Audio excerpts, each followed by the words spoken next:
speculate on a lot of different reasons why. But this is actually something that has emerged in a couple of other studies as well. But the point is, more evidence, and I'm just showing you a snippet of some of the studies here, more evidence that the therapy benefits appear to be more durable than the medication benefits. Okay? Well, then some people say, well, yeah, but what about if someone is really severely depressed? Then you have to use the drugs, don't you? Because the placebo-controlled trials show that if someone's very severely depressed, they're going to benefit more than the sugar pill. Well, it turns out that's not necessarily the case when it comes to comparing it with an active psychological treatment. And this was a study done by Rob Derubis and Steve Holland, I think, they're like the rock stars of comparative depression research. They're like, you know, Mick Jagger and the Rolling Stones kind of thing. They do such impressive work. In this study, patients were randomly assigned to 16 weeks of cognitive therapy, 16 weeks of medication. In this case, it was Paxil, 50 milligrams daily, augmented by lithium, or disipramine if necessary, or 8 weeks of a pill placebo. And at 8 weeks, the pill placebo was stopped, again, for ethical reasons.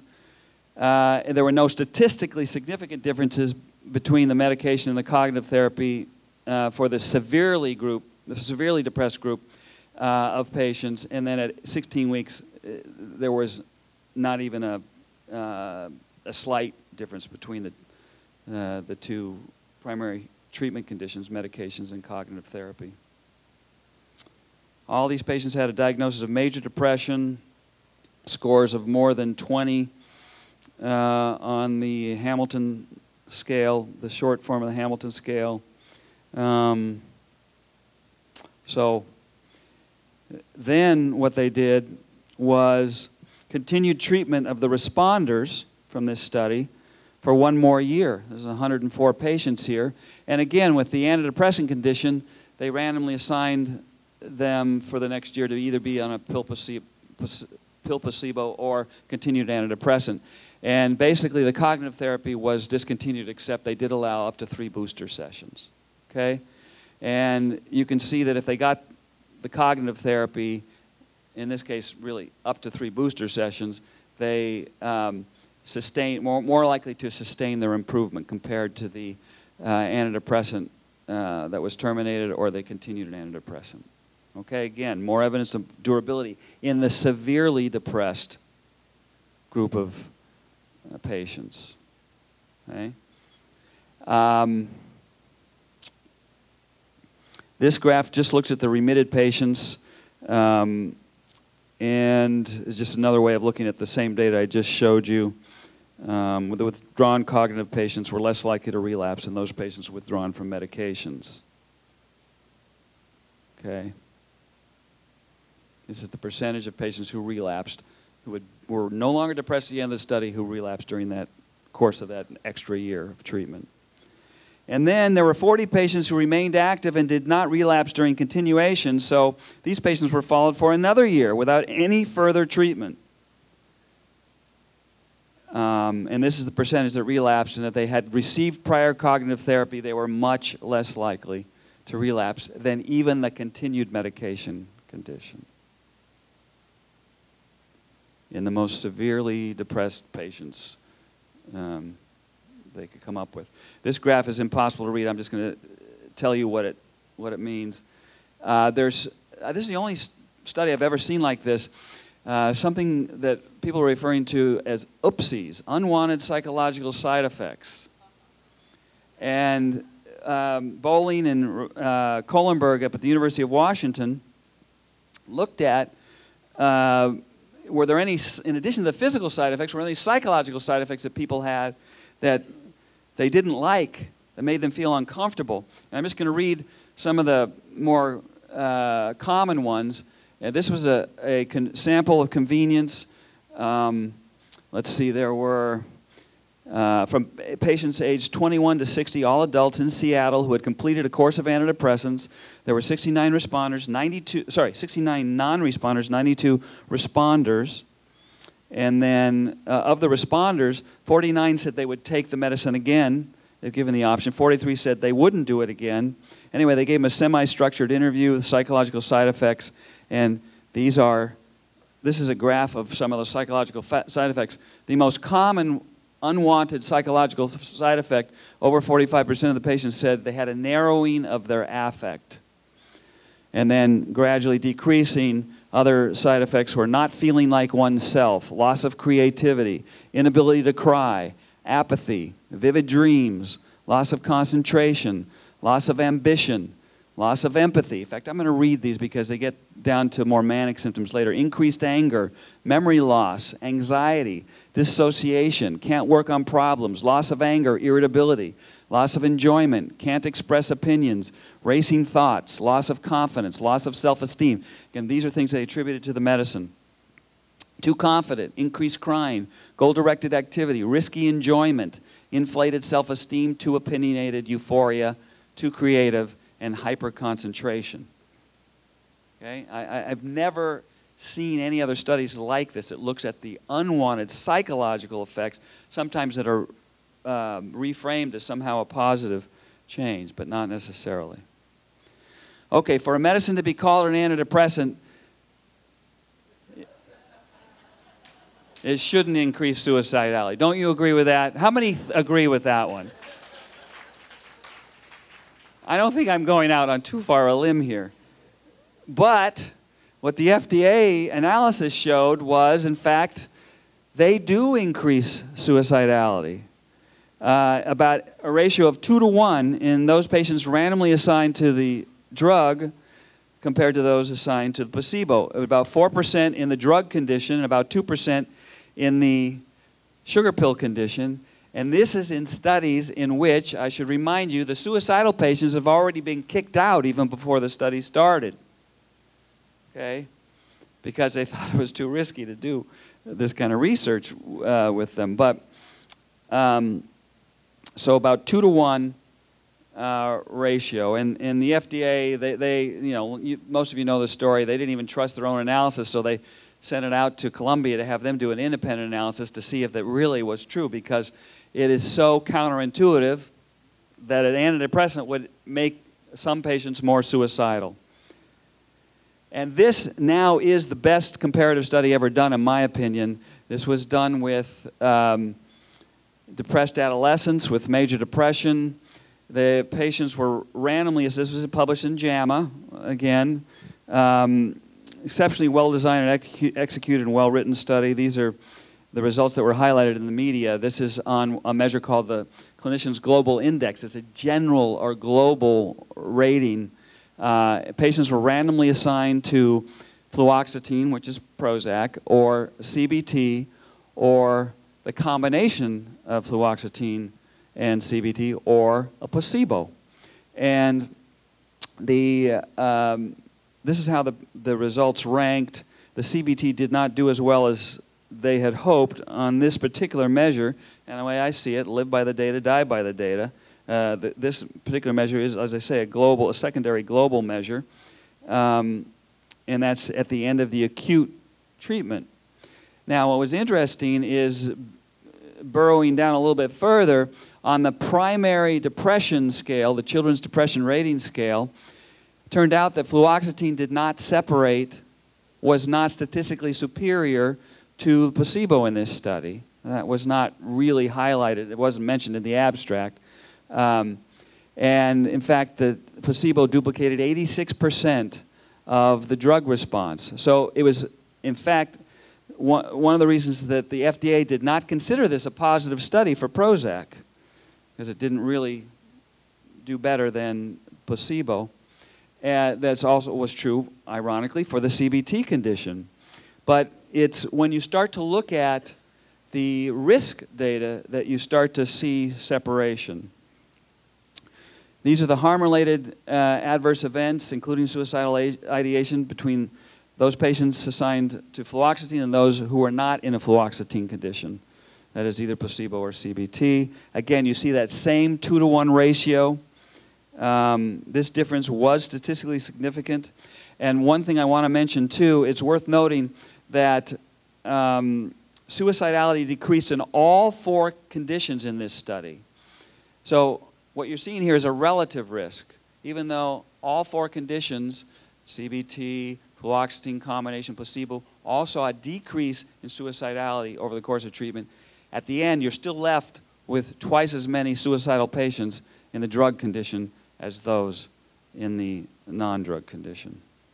Okay, so it's a relative risk that you're seeing.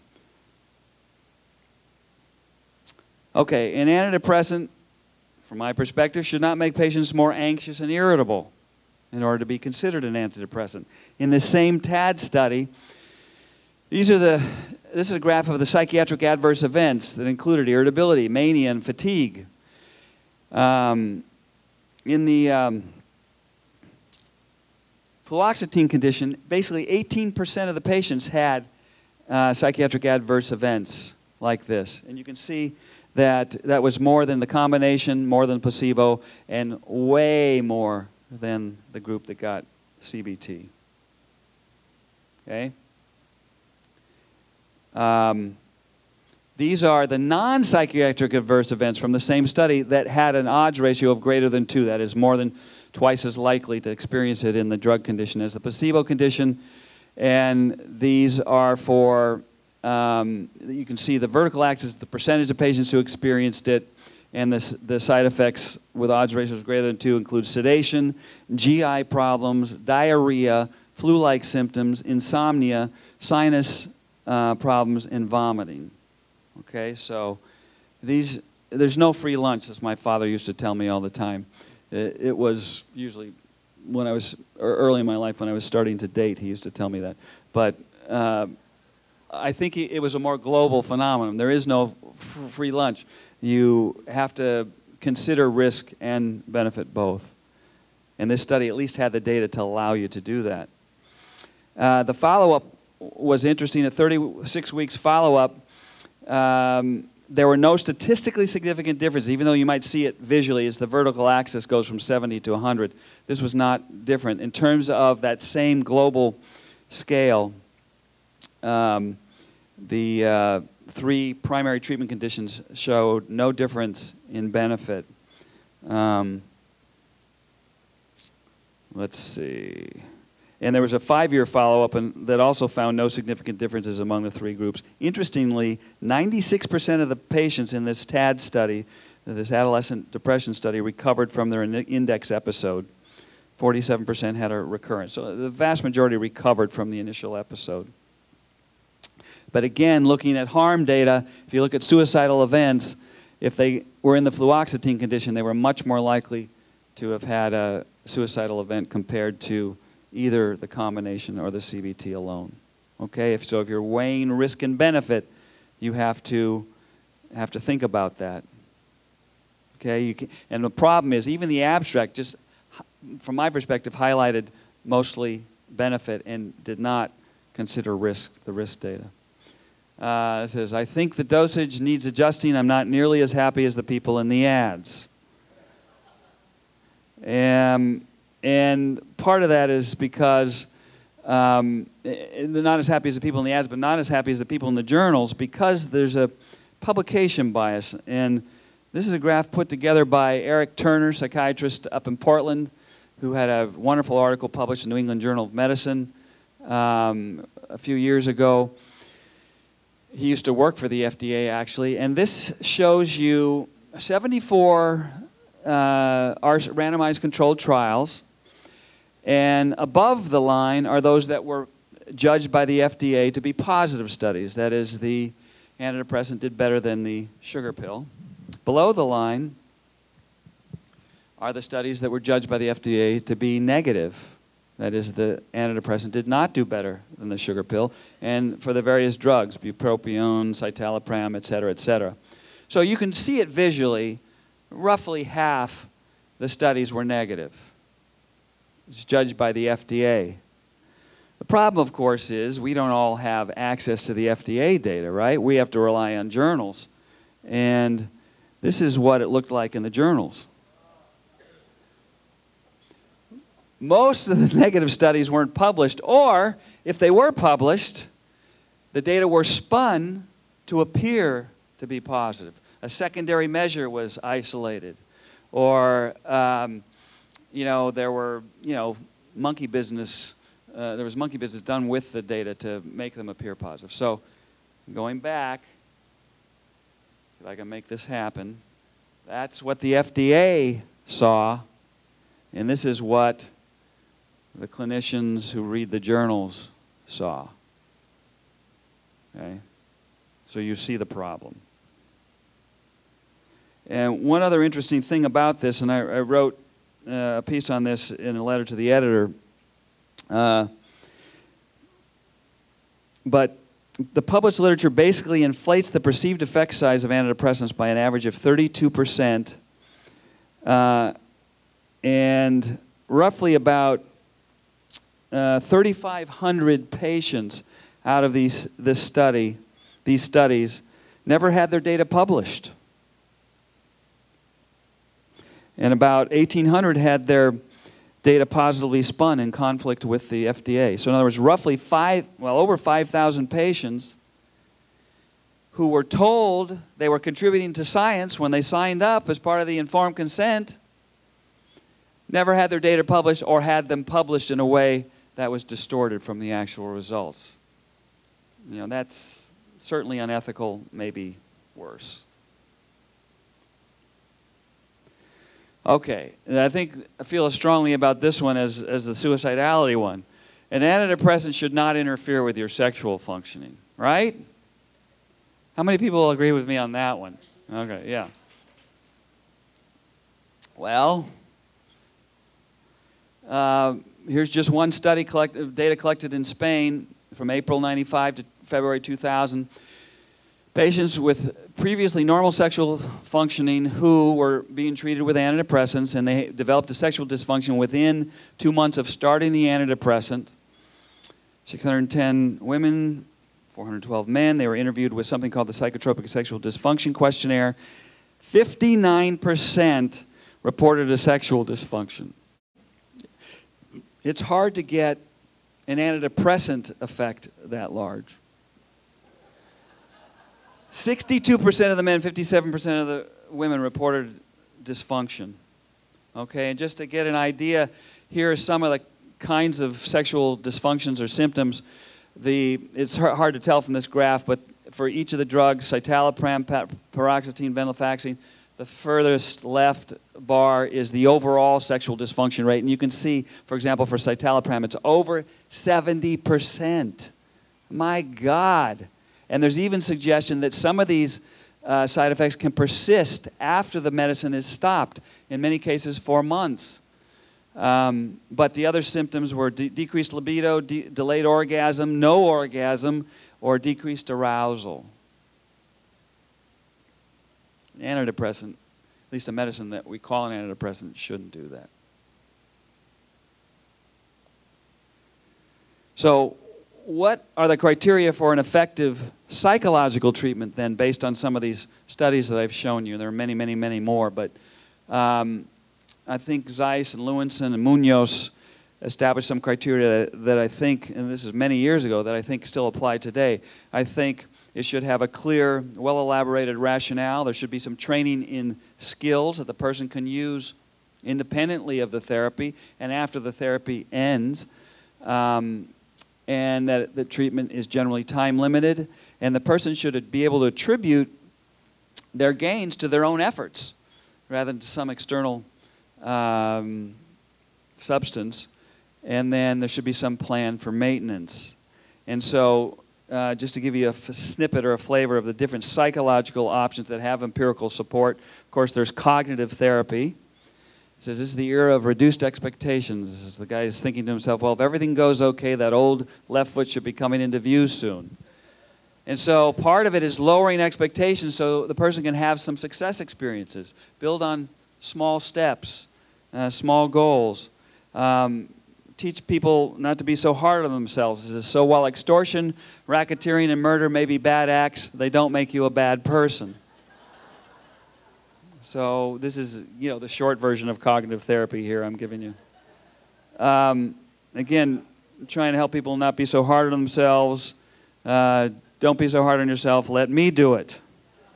Sometimes a family member may be fanning the negative thoughts. And of course, for anxiety-related problems, exposure is the key, you know, and a lot of studies show it's better than medicines. This is people who don't like Dave and the big pie, and then the yet undecided in the small pie. And exposing yourself to your fears is one way through that and getting beyond it. Finding balance in one's life. Mindfulness training. You know, this is a problem that many professionals have, and not taking enough time to enjoy their meals and pause and so forth. And as we age, we have to get more creative. You know, we talk about behavioral activation and doing more things that you enjoy. You might have to alter them as you age because you're less mobile and so forth. It says, we were thinking of having Grandpa committed, then one day he caught a 14-pound rainbow trout. So you may not be able to do some of the things you used to be able to do, but you can, if you modify them, you can still do some aspects of them that gave you pleasure. And of course, a lot of things in life that are supposed to be pleasurable, we think of as positive, turn out to be quite stressful. It says, when I found myself $46,000 in debt, I decided, what the fuck, that was enough success. And so we have to recognize that even so-called positive events, promotions, buying a house, having a kid, are stressful, and treat them as such and figure out ways to reduce that, manage the stress and so forth. And helping people think less negatively is all part of it. I'm making a list of all the things that piss me off. Some people have a list that long. But the world we live in tends to ignore the comparative data I've shown you, and we tend to go straight for the medicines, no matter what the problem is. It says the problem is you're over-medicated. Luckily, there are drugs that can help you with that. The side effects and risks of medication combinations are often unknown, underappreciated. About 80% of patients experience side effects from antidepressants. The most common side effects of the SSRIs are agitation, sleep disruption, sexual dysfunction, and gastrointestinal problems. Again, the effect sizes in many cases are larger than the antidepressant effect size. And again, these medicines are being used in combination, even with kids. One news investigation in Texas, I believe, found that 2 out of 3 foster children were on psychotropic drugs. One child was on 17 different medications. Over 300 children under the age of 7 were on psychotropic medications, many on multiple medications. 2005 study in the Journal of Child and Adolescent Psychopharmacology found that 74% of children seen by a psychiatrist are on a psychotropic medication. Half of these kids are taking 2 or more psychotropic medications. So, just to go back to my original premise, to call a medication an antidepressant, I think it should be clearly superior to a placebo. And for the vast majority of patients that we are calling depressed, that's not true. Benefits should clearly outweigh the risk of adverse events and side effects compared with other treatments. Well, you see from the TAD study, the psychosocial treatment by itself had much lower harm-related adverse events. Medication should not increase suicidality. The FDA's own analysis shows that is not the case with these drugs. They actually do increase suicidality. It should not make patients more anxious and irritable. You know, I'm sorry, but the medicines we're calling antidepressants do that for a significant portion of patients. It should not interfere with sexual functioning. Sorry again. So, what are the other possible labels we could use for these medicines? I have some suggestions. You might have your own ideas. They're not as good at promoting the drug, but we could call them anti-erection medications, agitation enhancers, insomnia inducers, suicidality inducers, mania stimulators. What a lot of people don't realize is that, of course, mania is one of the adverse events warned about on the black box warnings, and on all the antidepressant labels. There was a study done at Yale some years ago by a researcher named Preda, P-R-E-D-A, that looked at all the hospitalized patients at the Yale Psychiatric Hospital over the course of 14 months. Over 500 patients were admitted during that time. They established strict criteria and evaluated how many were there for mania, and they discovered that over 8% of the patients during the course of that 14 months had been admitted to the hospital for antidepressant-induced mania. So this is a tip of the iceberg type problem. But mania stimulator would be a good label. Gas busters. I mean, explosive gas is one of the common side effects. So this is what we're up against. Now, my current idea is that we need to relabel these drugs, and like I say, my idea may not take hold.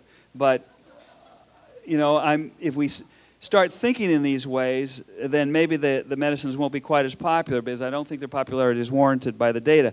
And here is the problem depicted in this last slide. It says, put him on antidepressants. He just read the report on their effectiveness.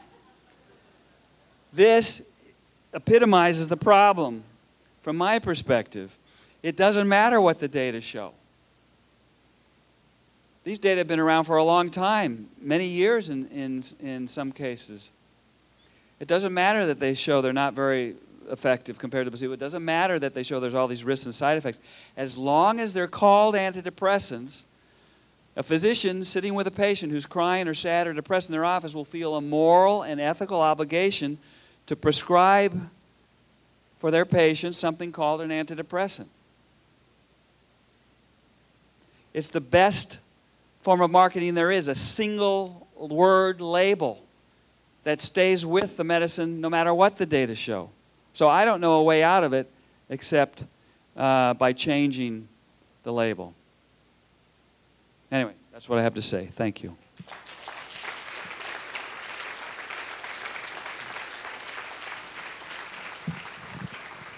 And I'm happy to take questions or stop or whatever we need to do.